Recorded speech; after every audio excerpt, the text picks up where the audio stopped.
Shalom, salam sejahtera di dalam nama Tuhan Yesus Kristus. Tetap bersama saya, Pendeta Binsar Sianipar BBS dari Gereja Alkitab Allah Esa.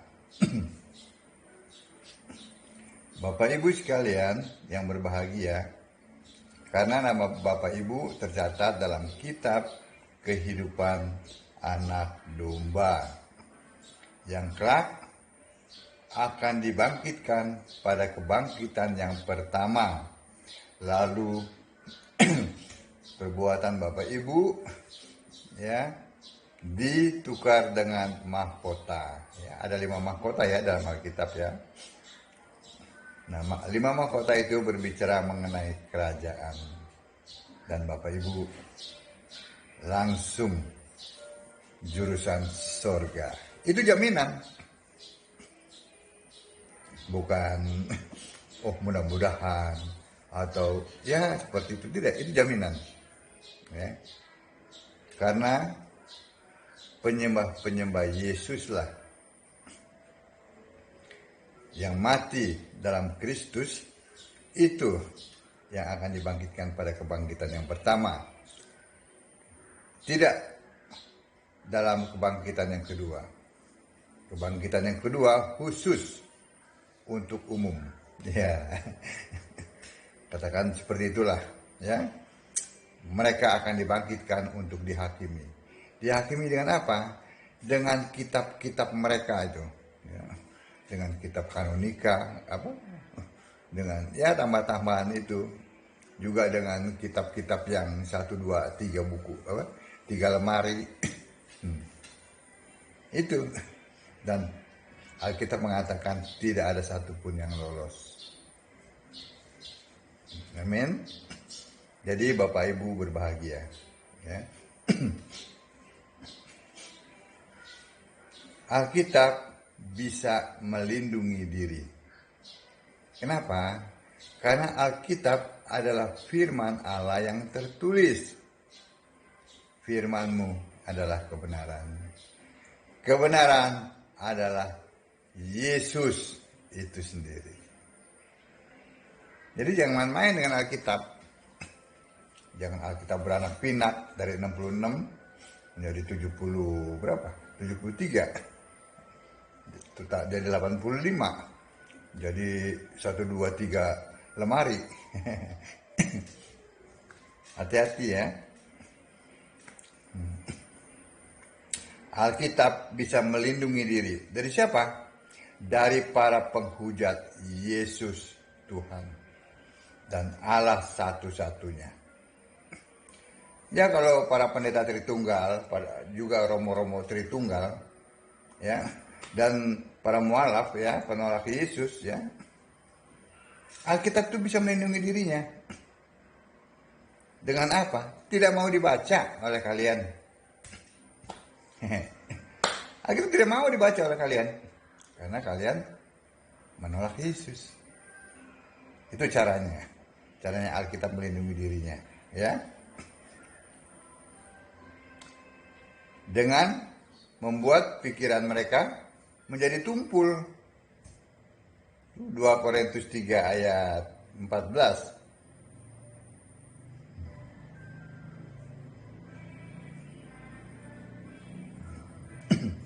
Tetapi pikiran mereka telah menjadi tumpul. Sebab sampai pada hari ini selubung itu masih tetap menyelubungi mereka. Jika mereka membaca perjanjian lama itu tanpa disingkapkan, karena hanya Kristus saja yang dapat menyingkapkannya. Ya kan? Dengan cara apa? Membuat pikiran kalian tumpul. Nggak akan bisa mengerti. Ya. Alkitab tidak mau dibaca oleh para penghujat Allah. Yesus itu. Ya, kalau masih memaksakan juga, maka pasti dijamin pikiran kalian itu tumpul. Pasti tumpul. Buktinya, mari kita lihat. Dalam 1 Yohanes 15 dalam Yohanes 15 ayat 15. Ya. Aku telah memberitahukan kepada kamu segala sesuatu yang telah kudengar dari Bapakku. Terus timbul pikiran mereka. Oh, Bapak bisa bicara dong. Bertentangan dong dengan Yohanes 5 ayat 37. Gitu. Mana yang benar nih? Ayat-ayat Alkitab bertabrakan. Ya, itulah caranya Alkitab membela diri. Ya. Membuat pikiran kalian tumpul. Yohanes 15 ayat 15. Yesus yang anak manusia sedang cerita dulu. Waktu di sorga, aku yang roh mendengar segala sesuatu dari Allah. Yaitu aku sendiri yang roh itu. Nah, nggak nyampe kan? Nggak nyampe pikirannya. Sedangkan Yohanes 5 ayat 37, Yesus sedang jadi anak manusia. Cerita tentang Bapa, yaitu kiasanku. Allah yang di sorga. Iya kan? Nggak nyampe. Itu yang pertama, ya. Yang kedua, ini buktinya. Yohanes 14 ayat 1 dan 2. Percayalah kepada Allah. Percaya jugalah kepadaku. Di rumah Bapakku banyak tempat. Nah, Alkitab tetap melindungi diri dan membuat pikiran para penghujat Yesus Tuhan Allah terus tumpul. Nggak mau Alkitab dibaca oleh kalian. Kalian kan penolak Yesus Allah. Yohanes 14 ayat 1 dengan tegas menyatakan, kelak aku adalah Allah itu. Dibuktikan di Wahyu 1 ayat 8, Wahyu 21 ayat 7. Aku adalah Alfa dan Omega. Tuh kalau para penyembah Yesus, satu-satunya Tuhan Allah, Allah segala masa, sebelum segala abad, sekarang dan sampai selama-lamanya, langsung dibukakan ya, oleh Yesus sendiri. Kan dia yang mengilhami penulisan Alkitab. Ya, Lukas 24 ayat 45. Ya. Terus saya lanjutkan Yohanes 4 ayat 2. Rumah Bapakku artinya sorgaku. Ya. Jadi Yesus memberikan kepastian bahwa kelak yang ada di tata sorga itu aku. Dibuktikan di Wahyu 4 ayat 2. Tahtanya satu, yang duduk seorang. Enggak dua-duaan, enggak pangku-pangkuan. Tahtanya cuma satu. Tuh, kalau penyembah Yesus langsung mengerti. Dibuat mengerti oleh Yesus. Yang ketiga, ya, bagaimana Alkitab itu melindungi dirinya dari para penghujat Yesus Kristus. Yang ketiga, Matius 3 ayat 16, Matius 17 ayat 5. Ya. Alkitab tetap melindungi diri dari kalian para penghujat Yesus Tuhan dan Allah satu-satunya. Pikiran kalian menjadi tumpul. Matius 3 ayat 15 dan Matius 17 ayat 5. Matius 17 ayat 5 ya.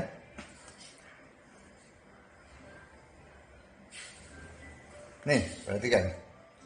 Dan tiba-tiba sedang ia berkata-kata, turunlah awan yang terang menaungi mereka. Dan dari dalam awan itu terdengar suara yang berkata, inilah anak yang kukasihi, kepadanya lah aku berkenan, dengarkanlah dia. Kan kalau kalian kan berpikir, oh ada suara inilah anakku, oh itu pasti si Bapak. Lalu bertentangan dengan Yohanes 5 ayat 37. bahwa Bapa suaranya tidak pernah terdengar. Nah, tumpul gak? Tumpul. Berarti itu kan bukan si Bapa yang bersuara. Karena Bapa suaranya tidak pernah terdengar. Tapi sebentar, saya mau kutip dulu. Matius 3 ayat 16.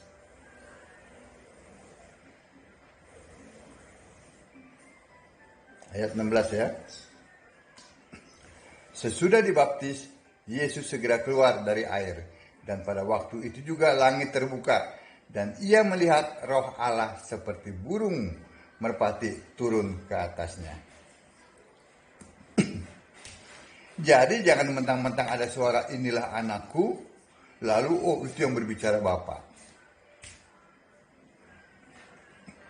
Kan tadi Bapa suaranya tidak pernah terdengar.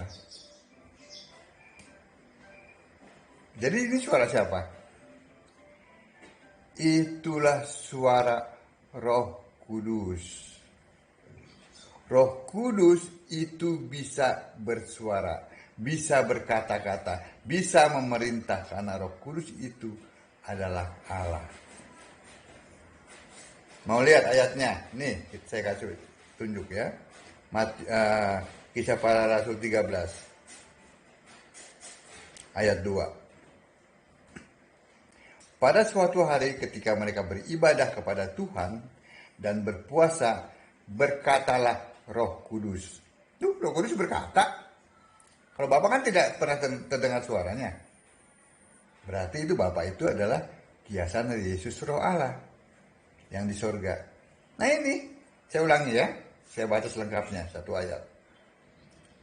Pada suatu hari ketika mereka beribadah kepada Tuhan dan berpuasa, berkatalah Roh Kudus, khususkanlah Barnabas dan Saulus bagiku untuk tugas yang telah kutentukan bagi mereka. Jelas gak?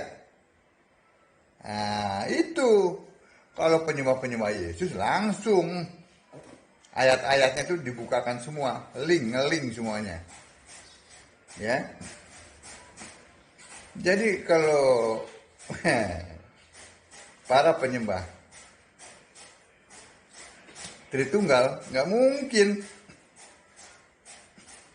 Lalu saya lanjutkan ini ya. Tadi itu yang berkata itu bukan Bapa, tetapi Allah Bapa. Bapa beda dengan Allah Bapa. Kalian kan tumpul pikirannya, nggak ngerti. 2 Petrus 1 ayat 17. Ini waktu Yesus dimuliakan di atas gunung ya. Disaksikan oleh Petrus dan Yohanes dan Yakobus kalau saya tidak salah. Ya. 2 Petrus 1 ayat 17. Kami menyaksikan, nah ini Petrus yang tulis, bagaimana ia, maksudnya Yesus ya, menerima kehormatan dan kemuliaan dari Allah Bapa. Allah Bapa, bukannya Bapa. Ketika datang kepadanya suara dari yang maha mulia. Allah Bapa adalah yang maha mulia, yang mengatakan. Nah ini perhatikan. Inilah anakku yang kukasihi. Kepadanya lah aku berkenan. Ternyata yang berkata itu bukannya Bapa, melainkan Allah Bapa, yaitu yang maha mulia, yaitu Roh Kudus yang bisa berbicara. Roh Kudus itu adalah Allah. Nah yang begini ini nggak akan pernah dibukakan.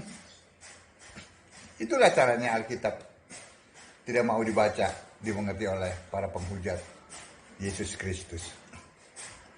Pikiran kalian akan tetap tumpul. Ayat 16-nya saya bacakan lagi ya. Suara itu ya, yang tadi itu yang mengatakan inilah anak-anakku yang kukasihi itu. Suara itu kami dengar datang dari sorga. Ketika kami bersama-sama dengan dia di atas gunung yang kudus. Ternyata itu suara Roh Kudus. Roh Kudus bisa berbicara karena Roh Kudus itu adalah Allah. Kalian menolak Yesus Kristus ya, yang adalah Roh Kudus. Kalian soalnya, terimalah Roh Kudus, terimalah Roh Kudus. Kalian pikir Roh Kudus itu mainan. Terima. Itu adalah Allah.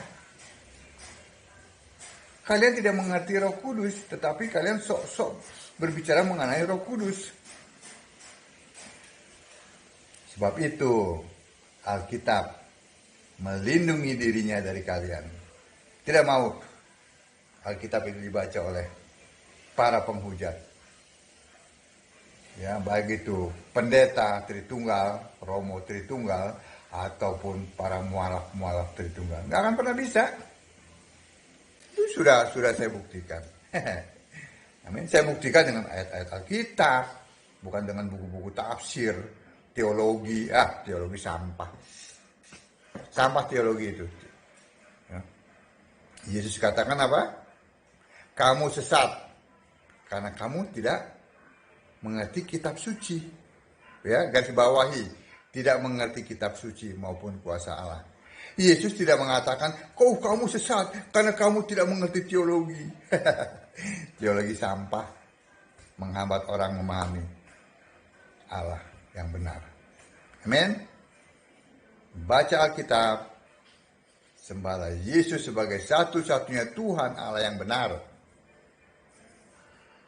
Allah segala masa, sebelum segala abad, sekarang dan sampai selama-lamanya. Amin. Shalom.